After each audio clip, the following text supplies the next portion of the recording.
ஆக எல்லாரும் தைரியசாலிகளாக இன்னைக்கு கூடியிருக்கிறோம். தமிழ்நாட்டில் இன்னைக்கு கொஞ்சம் தைரியம் தேவைப்படுது. வரலாறு பாடத்தை 7ஆம் வகுப்பு குழந்தைகளுக்கு டைம் மிஷின் மூலமா கொண்டுட்டு போய் பின்னாடி கூட்டிட்டு போறாரு. பழைய காலத்துக்கு போகணும் இல்லையா, 2 குழந்தைங்க டைம் மிஷின்ல பின்னாடி போற மாதிரி நம்ம எல்லாரும் யாரோட சூதாடி கொண்டு இருக்கிறோம் என்று சொன்னால் தோழர் கரெக்டா சொல்லுவாரு, கார்பரேட்டுகளிடம் நாங்க சூதாடிட்டு இருக்கோம் எல்லாருமே. நீங்க நானு எல்லாருமே 17க்கு பிறகு வந்த 6, 7, 8, 9, 10 சோசியல் சயின்ஸ் புத்தகத்தை வாங்கி படிச்சு பாருங்க. அந்த புத்தகத்தை படிச்சு பார்த்தீங்கன்னா ஷாஜஹானோட இன்னொரு முகம் தெரியும்.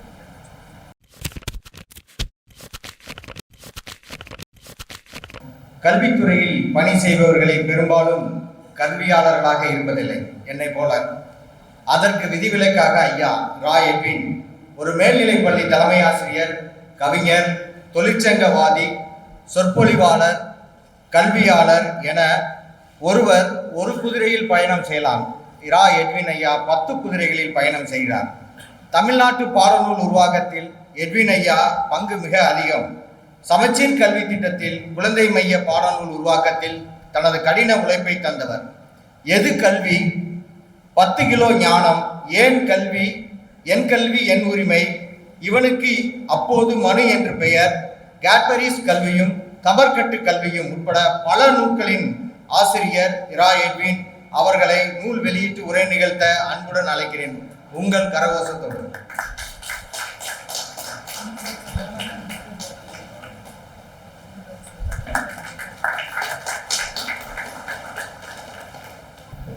பார்த்த உடனே பயந்துடலாம் வேணும்.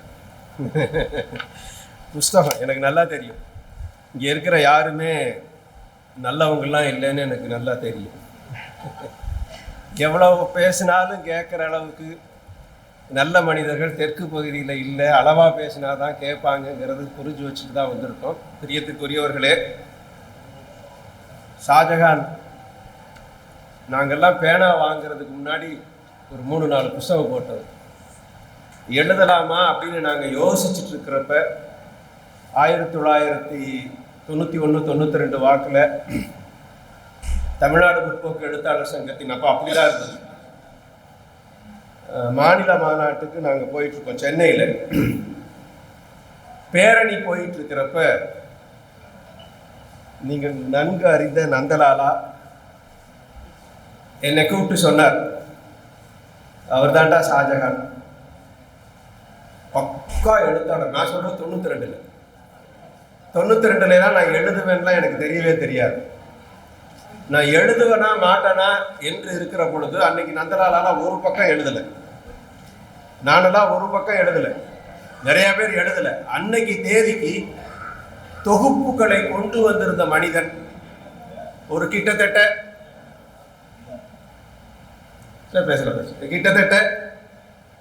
ஒரு 7-8 ஆண்டுகள் எந்த புத்தகத்தையுமே கொண்டுட்டு வரலைங்கிற வருத்தத்தோடு இருந்தோம்.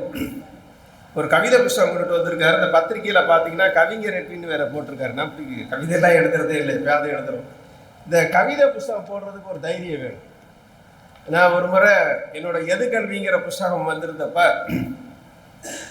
நற்றிணை பதிப்பகத்தில் அந்த புத்தகம் வந்துச்சு. இந்த நற்றிணை பதிப்பகத்துக்கு போயிட்டு அப்படி வர வழியில் நாங்கள் வந்து சந்தியா பதிப்பகம்னு இருக்கு. அந்த சந்தியா பதிப்பகத்துக்கு வந்தப்ப சந்தியா பதிப்பகத்தில் சந்தியா நடராஜன் ஒருத்தர் இருக்கார்.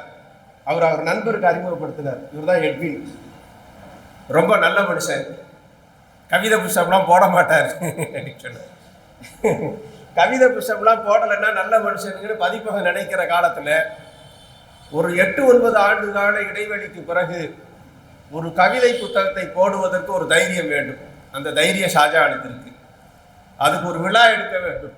அந்த விழா எடுப்பதற்கு குடும்பத்திற்கு ஒரு தைரியம் இருக்கிறது. அந்த வெளியீட்டை பார்ப்பதற்கு ஒரு தைரியம் வேணும், அது உங்களுக்கு இருக்கு. ஆக எல்லாரும் தைரியசாலிகளாக இன்னைக்கு கூடியிருக்கிறோம். தமிழ்நாட்டில் இன்னைக்கு கொஞ்சம் தைரியம் தேவைப்படுது. அந்த தைரியசாலிகளுக்கு எல்லாம் வணக்கத்தை சொல்லி நான் பண்ணலாம்னு நினைக்கிறேன். நண்பர்களே, கொஞ்ச நாளைக்கு முன்னாடி சுகதேவன் நமக்கு நண்பன் ஒருத்தன் இருந்தான். இப்போ கவிதைன்னு ஒரு கேள்வி இருக்குல்ல, எதுடா கவிதை, எதுக்கு கவிதை, எதுக்கு கிரிக்கெட்டு? ஷாஜஹான் ரொம்ப நல்ல கதையெல்லாம் எழுதினவராச்சுல்ல. இப்போ எது கவிதை நான் கேட்டான், ஒரு கூட்டத்தில் இப்படி தான் கேட்டான், எது கவிதைன்னு வார்த்தை வந்தது. அப்போ அழகாக சொல்ல போகிறார் போல இருக்கு. அப்படின்னு நினைச்சோன்னா அடுத்த வார்த்தை அவர்கிட்ட வந்தது எது கவிதை யாருக்கு தெரியும்னு ஆரம்பிச்சோம். இப்போ இந்த எது கவிதைன்னு யாருக்குமே தெரியாது. ஆளாளுக்கு கவிதைக்கு ஆளாளுக்கு ஒரு டெஃபினேஷன் கொடுத்துருக்கோம். எனக்கு ஒன்று கவிதைன்னு தெரிகிறது காமராஜ் தோழருக்கு கவிதையா இல்லை, காமராஜ் தோழருக்கு கவிதையா தெரிகிறது யவனிகாவுக்கு கவிதையாவே இல்லை. யவனிகாக்கான எங்கன்னு தெரியல, யவனிகாவுக்கு கவிதையாவே தெரிகிறது இல்லை. இந்த எங்கள் தலைமுறையில் உங்களுக்கு இந்த ஊருக்காரங்களுக்கு யவனிகா அறிமுகமாக இருக்கலாம். ஆனால் உங்கள் சைடில் இருந்து தான் தமிழ் கூறும் நல்லுலகுக்கு ஒரு மகாகவி வந்தான். நாங்கள் அறுதிட்டு சொல்ல முடியும், எங்கள் தலைமுறை கவிதைகளை தமிழ் நல்லுலகம் கூர்ந்து வாசித்து மதிப்பீடு செய்யுமானால் யவனிகா தான் எங்கள் தலைமுறையின் மகாகவி. சொல்கிறதுனா எனக்கு வந்து எந்த கூச்சமும் எந்த இது அப்படிலாம் இல்லை, எந்த தன்னடக்கமும் இல்லை. பெரிய மகாகவி அவன். மகாகவிங்கிறதுக்கு நம்மளால மணிக்கணக்காக பேசி நிறுவ முடியும். என்ன கொஞ்சம் லூஸ் மாதிரி ஒரு சோழனா பையை போட்டு ரொம்ப எளிமையாக அப்படி வர்றதுனால தமிழ்நாடு கண்டுகொள்ளாமல் இருக்குது. என் அன்பிற்குரியவர்களே, எது கவிதை என்று கேட்டுவிட்டு அடுத்த வரியை சொன்னால் யாருக்கு தெரியும்னா அமிர்தா தான் சொன்னாங்க. குருதியின் வெப்பத்திலிருந்து பிறப்பது கவிதைன்னு சொன்னாங்க. இன்குலாப் தான் ஒரு படி மேலே போய் சொன்னார், இன்றின் நியாயத்திலிருந்து எழுதுகிறேன், குருதி கொப்பளிக்கிறதுனாரு. ரெண்டாவது தான். அப்போ குருதியின் வெப்பத்திலிருந்து கவிதை வர வேண்டும்னு அமிர்தா சொல்கிறாங்க. குருதி வெப்பம் எப்படா, குருதி எப்படா சூடாகும், எப்போ வெப்பப்படும்னு சொன்னால் இன்குலாப் சொல்கிறாரு, இன்றின் நியாயத்திலிருந்து எழுது, குருதி கொப்பளிக்கும், வெப்பம் கிடைக்கும், கவிதை எடுத்து எழுதுன்னு சொல்கிறாரு. ஒரு 62 பக்கம், 62 பக்கத்தில் இந்த புஸ்தகம் என்ன விலைக்கு போட்டிருக்காப்லன்னு தெரியல. 120 ரூபா, 240 ரூபாய்க்கு நான் செராக்ஸ் போட்டிருக்கேன். காமராஜோட எவ்வளோக்கு போட்டிருக்காருன்னு தெரியல. அவர் போட்டு பின்னெல்லாம் அடிச்சு வச்சிருக்கிறாரு. வேற நான் பின்னெல்லாம் அடிக்கல. அதிகமாக காஸ்ட்லியாக காசு கொடுத்து வாங்கினது நானாக தான் இருப்பேன். 220 ரூபாய்க்கு ஷாஜஹானோட புஸ்தகத்தை நான் செராக்ஸ் எடுத்துகிட்டு வந்திருக்கேன். நண்பர்களே, ஒரு படைப்பு இன்றின் நியாயத்திலிருந்து பிறக்க வேண்டும். இன்றின் நியாயத்திலிருந்து எழுதுகிற பொழுது குருதி கொப்பளிக்கும்னு சொன்னாரு. 8-10 வருஷத்துக்கு பிறகு ஒரு மனுஷன் எப்படிடா எழுதுவான்னு ஒரு கேள்வி வரும். 8-10 வருஷம் எழுதலை, கிட்டத்தட்ட வனவாசம் போன மாதிரி ஆயாச்சு. ஒரு பொண்ணுக்கு 2 பொண்ணுக்கும் கல்யாணம் பண்ணியாச்சு. வேற 2 பொண்ணுக்கு கல்யாணம் பண்ணியாச்சு. இந்த 7-8 வருஷத்துல பேர பிள்ளைங்கெல்லாம் வந்தாச்சு. வந்துட்டார் சாருக்கு வந்து கிட்டத்தட்ட 5 வயசு இருக்குமா, 7 வயசு. நான் சொல்ற கணக்கு கரெக்டாக வருது. பேர பிள்ளை 7 வயசுக்கு வந்த பிறகு அப்புறம் உட்கார்ந்து எழுதெல்லாம் முடியாது. ஒரு இடைவெளி வந்திருக்கு குடும்பத்துக்குள்ள. ஆனாலும் இந்த விடா பிடிவாதமாக ஒரு எழுதுறதுக்கு ஒரு பிடிவாதம் வேணும். அந்த பிடிவாதம் ஷாஜகான்ட்ட இருக்குது. அதை தான் அவர் சொல்றாரு. என்ன சொல்றாருன்னா, எந்த கடலின் கரிப்பாலும் நிறம் மாறிவிட இயலா முத்தின் வெண்மையில் தெரிவதெல்லாம் சத்தியத்தின் பிடிவாதம்ங்கிறார். நான் சொன்னது கூட பிடிவாதம்னு தான் இருக்கு. என்ன பிரச்சனைன்னு கேட்டீங்கன்னா, ஷாஜகான்ட்ட இருக்கிறது சத்தியத்தின் பிடிவாதம். அதுதான் சத்தியத்தின் பிடிவாதம், சத்தியம். நாங்கள் ஷாஜஹானும் நானும் கிட்டத்தட்ட சமச்சீர் கல்வி வந்தப்ப ஷாஜஹானை பற்றி நிறையா தெரியாது. இந்த உள்ளூர்காரங்களுக்கு நிறையா தெரியாது. அவர் ஒரு கதையாசிரியராக தெரியும், கொஞ்சம் பேச்சாளராக தெரியும், மிமிக்ரி பண்ணுவார், நல்லா மிமிக்ரி பண்ணுவார். அதெல்லாம் உங்களுக்கு எல்லாருக்கும் தெரியும். ஆனால் ஷாஜஹானை பற்றி இந்த குடும்பத்துக்கே முதல்ல தெரியணும்னு சொன்னால் தயவு செஞ்சு அவங்க உதயச்சந்திரன் ஐஏஎஸ்ட்டை போய் பேசணும். உதயச்சந்திரன் ஐஏஎஸ்ட்டை நாங்கள் எப்பெல்லாம் பேசுகிறோமோ ஒரு 1/2 மணி நேரம் பேசினா 15 நிமிஷம் ஷாஜஹானை பற்றி பேசிக்கிட்டே இருக்கார். ஷாஜஹான்னா அவருக்கு அவ்வளோ பிடிக்கும்.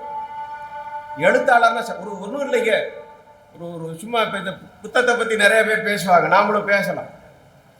2017 நினைக்கிறேன், 2017-18 ஷாஜி, 2017-18 அப்போ ஒரு புஸ்தகம் வெளியிடுறாங்க. அதாவது தமிழ்நாடு பாடநூல் கழகம் இருக்கு இல்லைங்களா, அப்போ சமச்சீர் கல்வியில் 2வது பாட புஸ்தகம் வெளியிடுறாங்க. பாடத்தை தமிழ்நாட்டிலேருந்து வந்த அறிஞர்கள் எல்லாம் எழுதியாச்சு. பாட புஸ்தகம்லாம் எழுதியாச்சு. தெரியும், நிறைய பேருக்கு தெரியாது பாட புஸ்தகம்லாம் எப்படி வந்துச்சுன்னு தெரியாது. பாட புஸ்தகம் வந்துருச்சு. பாட புஸ்தகம் மாதிரி இல்லை. அப்போ கொஞ்சம் எல்லாரும் படித்து பார்த்துட்டு கம்பைல் பண்ணி பிரிண்ட்டுக்கு போகிறப்பதான் பார்க்குறாங்க அது பாட புஸ்தகம் மாதிரியே இல்லை. குறிப்பாக சோசியல் சயின்ஸ் பாட புஸ்தகம் மாதிரி இல்லை. ரொம்ப ஆச்சரியமா இருக்கு. உதயச்சந்திரன் மேலே இன்னைக்கு 1008 விமர்சனம்லாம். உதயச்சந்திரன் வந்து ஃபினிஷிங் கரெக்டாக இருக்கணும்னு நினைக்கிறவர், தரவு சரியாக இருக்கணும்னு நினைக்கிறவர். பாட புத்தகத்தை பூரா தூக்கி போட்டுட்டார். எப்படி பிள்ளைங்களுக்கு படிக்க கொடுக்கிறது, இதை படிச்சு பிள்ளைங்க எப்படி வர்றது என்று வருகிற பொழுது அவருக்கு சில பேர்லாம் அவர் இந்த புத்தகத்தை ரீரைட் பண்ணணும்னு நினைக்கிறார். இந்த புத்தகத்தை ரீரைட் பண்றாங்க. நீங்க ஷாஜஹான்ட்ட தனியா கேட்டீங்கன்னா சொல்லுவார். ஒரு குழு போடுறாங்க.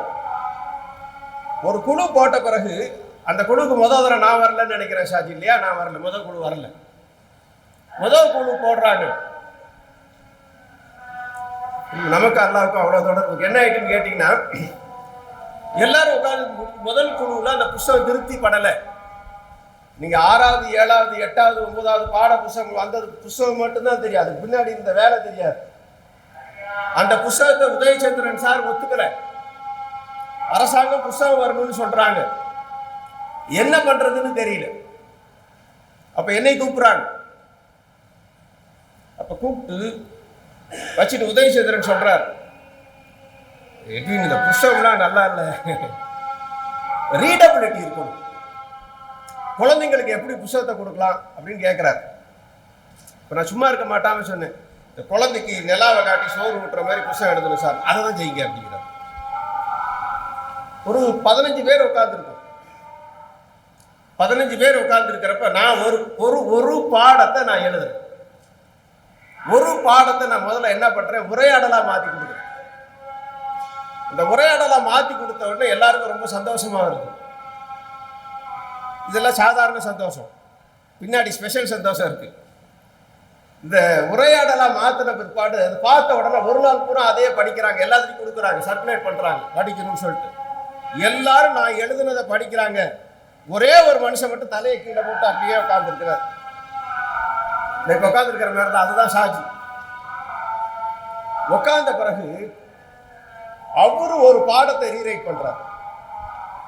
சொன்ன நம்ப மாட்டீங்க, டைம் மெஷின் இருக்குல்ல, என்ன பாடம்னு கேட்டீங்கன்னா வரலாறு. வரலாறு பாடத்தை 7ஆம் வகுப்பு குழந்தைகளுக்கு டைம் மெஷின் மூலமா கொண்டுட்டு போய் பின்னாடி கூட்டிட்டு போறாரு. பழைய காலத்துக்கு போகணும் இல்லையா, 2 குழந்தைங்க டைம் மெஷின்ல பின்னாடி போற மாதிரி ஒரு கதையை மாதிரி ஒரு நீங்க பாத்தீங்கன்னா அவர் கதையாசிரியர் தான் தெரியும். பாட புத்தகத்தையே குழந்தைகளுக்கான கதையாக மாற்றி கொடுத்தவர் உங்க அப்பா. அப்பா தானே?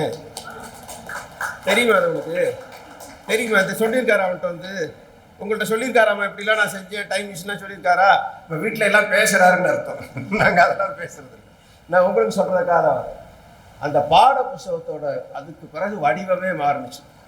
இதை சொல்றதுல எங்களுக்கு வெக்கம் இல்லை. 16 பேர் கொண்ட குழு 10 பேர் கொண்ட குழுவாக மாறுகிறது. 6 பேரை அனுப்புறாங்க. 10 பேர் கொண்ட குழு 7 பேர் கொண்ட குழுவாக மாறுகிறது. 7 பேர் கொண்ட குழு 3 பேர் கொண்ட குழுவாக மாறுகிறது.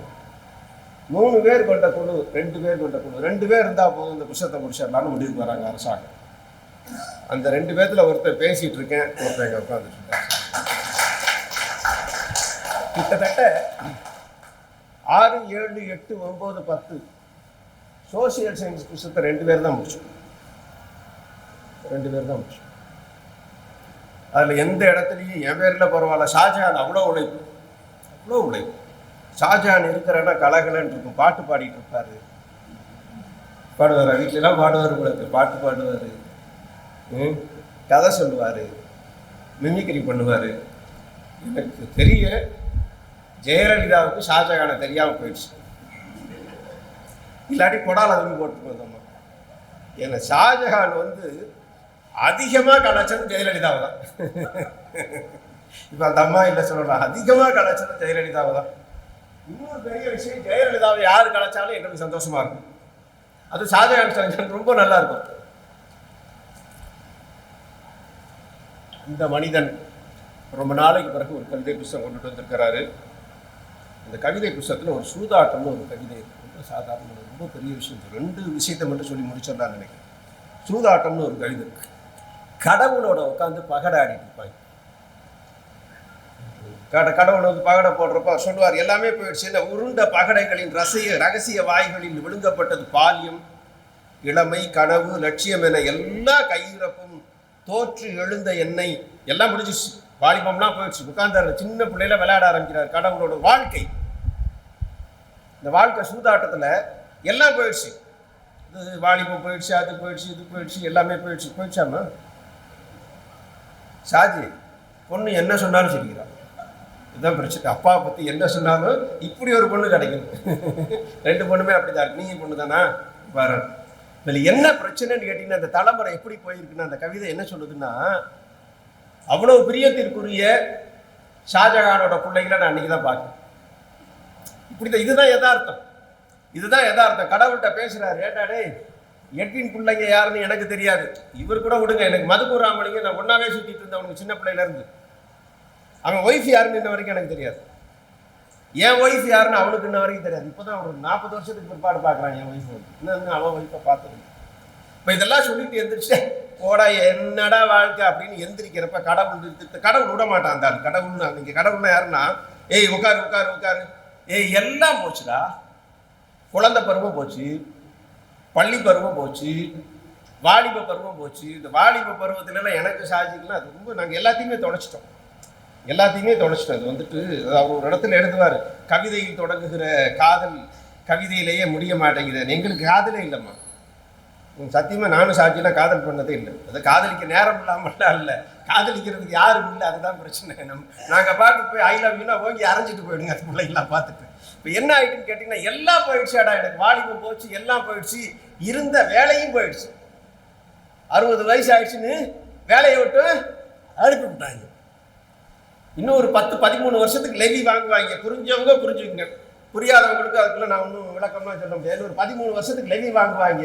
13 வருஷத்துக்கு பிறகு லெவியும் வாங்க மாட்டாங்க. இப்படி எல்லாம் போன பிற்பாடு நான் என்னத்துக்குடா இருக்கணும் என்று கேட்கிற பொழுது கடவுள் சொல்றான், இன்னும் ஒன்று இருக்குடா அவன்கிட்ட, அதை சுரண்டாம விட மாட்டேங்கிறான்.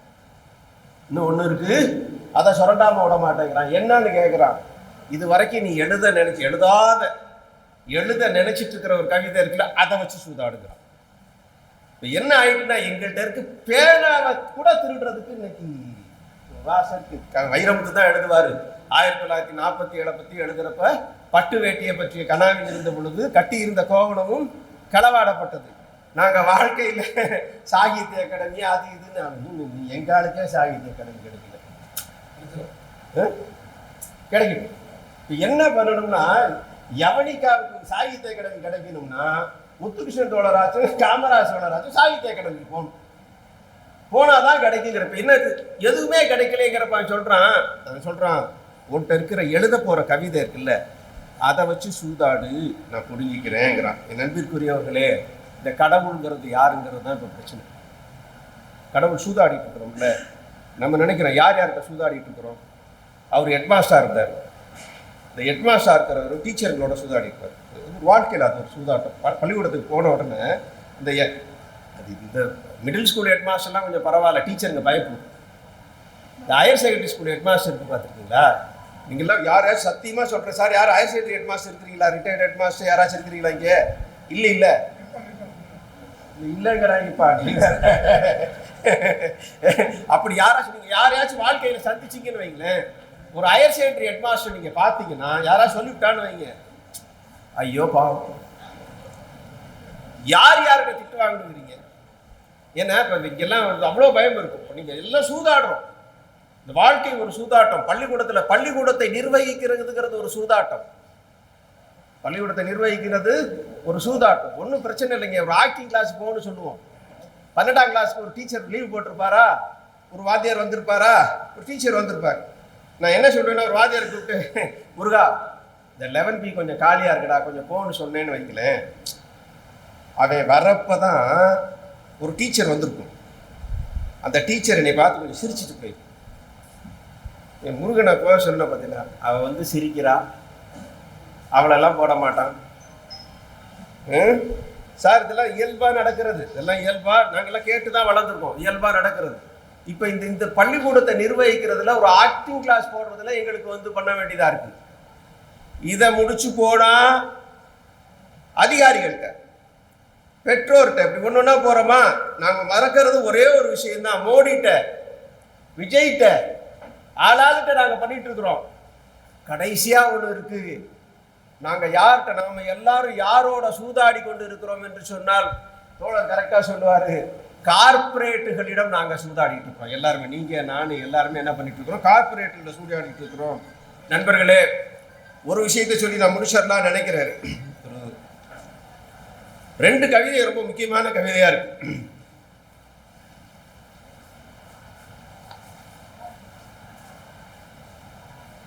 இந்த பிள்ளை தமிழ்னு ஒரு கவிதை இருக்கு, எல்லாருக்குமே வந்து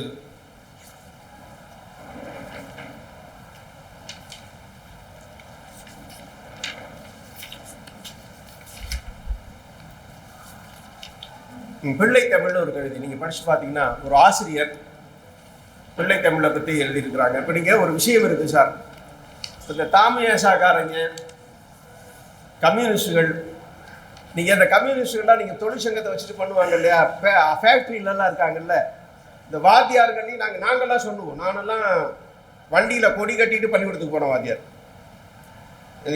எந்த படித்தவங்களுக்கே சில பேருக்கு இந்த பயந்தாங்கொல்லித்தனம்லாம் இருக்கும்ல, அதெல்லாம் கிடையாது. என்னோட 2 வீலரில் முன்னாடி அறுவாள் சுத்தியல் சின்னத்தோடு என்ன பண்ணுது, கொடி பறந்துட்டு இருக்கும். நான் பள்ளிக்கூடத்துக்கு அந்த வண்டி எடுத்துகிட்டு தான் போவேன். யாருக்கும் பயப்படுறதெல்லாம் இல்லை. டேபிளில் வந்து டீச்சர் இருக்கும். இப்போ இந்த வாத்தியார்களுக்கு ஒரு இடைவெளி இருக்கு. மற்ற வாத்தியார்களுக்கு இந்த வாத்தியார்களுக்கு நாங்கள் உள்ளுக்குள்ளே போராடிட்டோம். அதான் சொல்லிட்டு இருப்பாரு, பாப்பாக்களின் வகுப்பறையில் பொம்மைகள் எவையும் கை கட்டுவதில்லை. பாப்பாக்களின் நீங்க என்னன்னு கேட்டீங்கன்னா, அந்த பாப்பாங்களுக்கு ஒரு கனவு இருக்கும்ல, வாத்தியார்களுக்கு ஒரு கனவு இருக்குல்ல, பெற்றோர்களுக்கு ஒரு கனவு இருக்குல்ல, டாக்டர் ஆகணும்னு. புள்ள பிறந்தவொடனே டாக்டர் ஆகணும்னு நீ அப்படி நினைச்சிருக்கியாமா? இந்த பையன் உன்னோட பையனா உன்னோட பையன்? என்னோட பையனா, அவளோட பையன்லாம் சொல்லல, உன் பையன் தான். இப்போ நீங்க வந்து உடனே இப்போ டாக்டர் ஆகணும்னு நினைக்கிறீங்க, எனக்கு ஒரு ஆசை வந்துடும் டாக்டர் ஆகணும் அப்படின்னு, கனவு இருக்கும்ல. ஆனால் நண்பர்களே, எனக்கு கனவு இருக்கு, பிள்ளைங்களுக்கு கனவு இருக்கு, குழந்தைகளுக்கு ஒரு கனவு இருக்கும்ல. அந்த கனவு எப்படி இருக்கும்னா, பொம்மைகள் கை கட்டுவதில்லை, எழுது முறைகள் பற்றி குறைகள் எதுவும் இல்லை, 8 போல் தெரிந்தால் 8 தான், அவ்வளோதான். அது 8 மாதிரி இருந்தால் அதை 8ன்னு என்ன பண்ணணும், ரைட் பண்ணணும். கடைசியாக சொல்லுவார், ஆட்டம் வந்துட்டு எல்லா கணக்குக்கும் ரைட்டு தான், 4 3 6 நாளும் ரைட்டு, எது சொன்னாலும் ரைட்டு என்கிற ஒரு விஷயத்தில் அன்பிற்குரியர்களே ரொம்ப பேசலாம். இதோட முடிக்கலாம்னு நினைக்கிறேன். நான் கடைசியாக ஒரே ஒரு கவிதையை மட்டும் சொல்லி நான் முடிச்சிடுறேன். எல்லா இடத்துலையும் இந்த மனுஷனுக்கு ஒரு நம்பிக்கை இருக்கிறது, எல்லா இடத்துலையும். இந்த கவிதைகளில் இன்னொரு பெரிய விஷயம் என்ன இருக்குன்னா, கீட்ஸ் ஒன்று சொல்லுவான், I am half in love with easeful death அப்படின்னு சொல்லுவான். I am half in love with easeful death. அதாவது ஈஸ்ஃபுல் டெத் அப்படிங்கிறதெல்லாம் தெரியும். இப்போ நான் பையன், என்னோட ஃப்ரெண்டோட பையன் தற்கொலை பண்ணிட்டான். பையன் தற்கொலை பண்ணிக்கிறதுக்கு முன்னாடி அவன் என்ன செஞ்சான்னு கேட்டிங்கன்னா, 6 மாதமாக அவன் வகுப்புக்கு போயிருக்கான். காமராஜ் 6 மாதமாக ஒரு வகுப்புக்கு போய் ஒரு பாடம் படிச்சிருக்கான். என்ன பாடம் படிச்சிருக்கான்னு கேட்டிங்கன்னா, கோர்ஸ், இதுக்கு ஒரு கோர்ஸ் இருக்குது. அந்த கோர்ஸில் என்ன சொல்லித்தராங்கன்னா, வலிக்காமல் தற்கொலை பண்ணிக்கிறது எப்படின்னு. போன மாதம் தான் செத்து போனோம். வலிக்காமல் தற்கொலை செய்து கொள்வது எப்படின்னு ஒரு கோர்ஸ். இந்த கோர்ஸுக்கு போயிட்டு 6 மாதம் படித்து, இந்த 6 மாதத்தை படித்து தேர்ந்து வந்துட்டு அவன் என்ன பண்ணுறான்னு கேட்டிங்கன்னா, அந்த வலிக்காமல் இருக்கிறதுக்கெல்லாம் மாத்திரையை போட்டுட்டு சைனட் சாப்பிட்டு செத்து. இப்போ நமக்கு என்ன இருக்குது அப்படின்னு கேட்டிங்கன்னா, இதுதான் வாழ்க்கை. இப்போ இந்த மனுஷன்ட்ட நம்பிக்கையாக இருக்கிறதுக்கு, I am half in love with easeful டெத்னா கிட்ஸ். ஈஸ்ஃபுல் டெத் ஒரு வலிக்காத சாவுன்னு எடுத்துக்கலாம், ஒரு வலிக்காத சாவு என்று எடுத்துக்கலாம், 2 வலிக்காத சாவுன்னு எடுத்துக்கலாம். ஆனால் ஆஃப் இன் லவ் வித் நீங்கள் போதையெல்லாம் இருக்குல்ல, நீங்கள் போதை பார்த்தீங்கன்னா, போதை பெருசா அரை போதை பெருசான்னு கேட்டால் அரை போதை பெருசுன்னு சொல்லுவாங்க. பழம் நல்லா இருக்குமா, அரை பழம் நல்லா இருக்குமான்னு கேட்டால் செங்கனி நல்லா, செங்காய் நல்லா இருக்குன்னு சொல்லுவாங்க இல்லையா. அரை கிறுக்கிட்ட ரொம்ப கிறுக்கனை சமாளிச்சிடலாம், அரை கிறுக்கனை சமாளிக்க முடியாது. அது மாதிரி கீட்ஸ் சொல்லுவான், ஐம் ஆஃப் இன் லவ். காதல் இல்லை, முழுசா காதலிக்க கூடாதுன்னு சொல்கிறான். அறக்காதல், மலர்ந்தும் மலராதுன்னு சொல்கிறாங்க இல்லையா. அது மாதிரி ஒரு காதல். இந்த மாதிரி நீங்கள் பார்த்தீங்கன்னா, இவரோட கவிதை நெடுக எப்படி இருக்குன்னு கேட்டிங்கன்னா, எதுவுமே முழுசாலாம் இல்லை, எதுவுமே இல்லாமலும் இல்லை. ஒரு of in love with the poetry அவர்கிட்ட இருக்கிறது பார்த்தீங்கன்னா, of in love with the poetry. ஒரு விஷயத்தை சொல்லி முடிச்சிடுறேன். கீட்ஸ் ஒரு முறை போயிருக்காங்க. நீங்கள் யாராவது இங்கிலீஷ் லிட்ரேச்சர் படிச்சிருந்தீங்கன்னா தெரிகிறதுக்கு வாய்ப்பு இருக்குது. ஒரு டீ கடைக்கோ, எவனிக்கா கீட்ஸ் எல்லாம் டீ கடைக்கு போயிருப்பாங்கிறீங்க, சரக்கடிக்க தானே போயிருப்பான். அந்த சரக்கடிக்க போகிறப்போ ஒரு ஜார் இருக்குது. அந்த ஜார் அப்படியே பார்த்துட்டு இருக்காங்க. அதே ஆஃப் இன் லவ் அரை போதையில் அப்படி பார்த்துட்டு இருக்கான். இந்த அரை போதையில் இருக்கிறப்ப அந்த ஜார் இருக்குல்ல, அந்த ஜாரில் ஒரு பொண்ணு அப்படி ஓடிட்டு இருக்கிறா. ஒரு பையன் முத்தம் கொடுக்கறதுக்காக அப்படி போயிட்டு இருக்கான். அப்போ கீட்ஸ் எழுதுறான், அந்த பொண்ணை பார்த்து எழுதுறான், கிட்டக்க வந்துட்டான்னு பயந்துராத, கிட்டக்க வந்துட்டான்னு பயந்துராத, 7 ஜென்மம் ஆனாலும் அவனால் அவனுக்கு என்ன பண்ண முடியாது, முத்தம் கொடுக்க முடியாதுன்னு சொல்கிறான். படம் 2 படம்.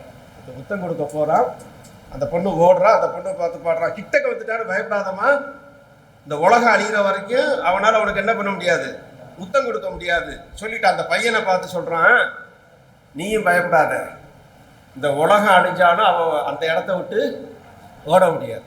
அது மட்டும் இல்லை, உலகம் அழிகிற வரைக்கும் அவள் இதே அழகோட தான் இருக்கும், கிளவியாலாம் ஆக மாட்டான்.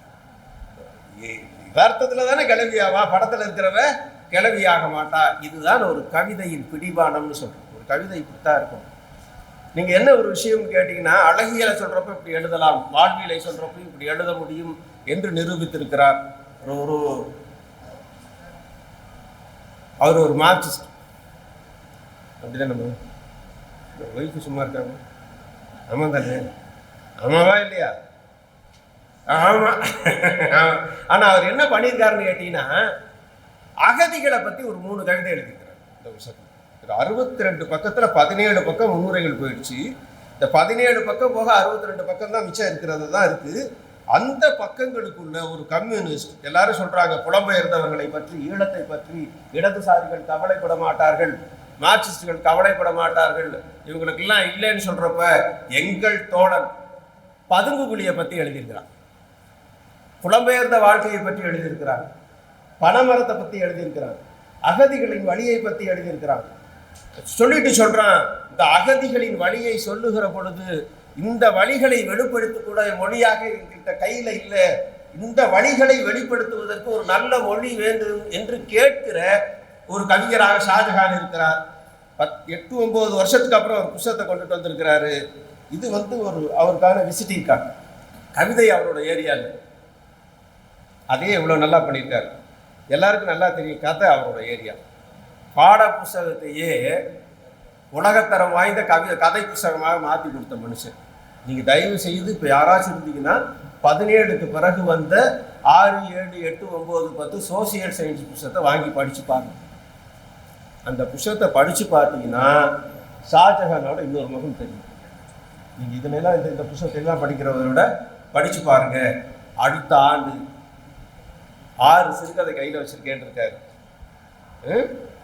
அதுதானா? ஏன் 7 வாங்கலை நீனு? 7 வாங்குறது இல்லையா? 7, 8, 9, 10 வாங்கி இந்த மாதம் ஜூலை மாதம் இந்த டிசம்பருக்குள் இன்னொரு 4 கதையை ரெடி பண்ணி தை மாதம் ஒரு சிறுகதை தொகுப்பை அவர் மீண்டும் கொண்டு வர வேண்டும் என்று ரசிகர்களின் ஆசையை சொல்லி, அப்படி அவர் அந்த சிறுகதையை கொண்டு வருகிற பொழுது அந்த புத்தகத்தை இந்த ஊர்லாம் வெளியிடலை, சென்னையில் வெளியிடலை, வேற எங்கேயும் வெளியிடலை. அவர் ஒரு சிறுகதை தொகுப்பை கொண்டு வருகிற பொழுது எழுதி வைத்துக் கொள்ளுங்கள், அந்த புத்தகத்தை தமிழ்நாடு முற்போக்கு எழுத்தாளர் கலைஞர்கள் சங்கத்தின் பெரம்பலூர் கிளை அதை வெளியிடும் என்று சொல்லி வாய்ப்பு நன்றி.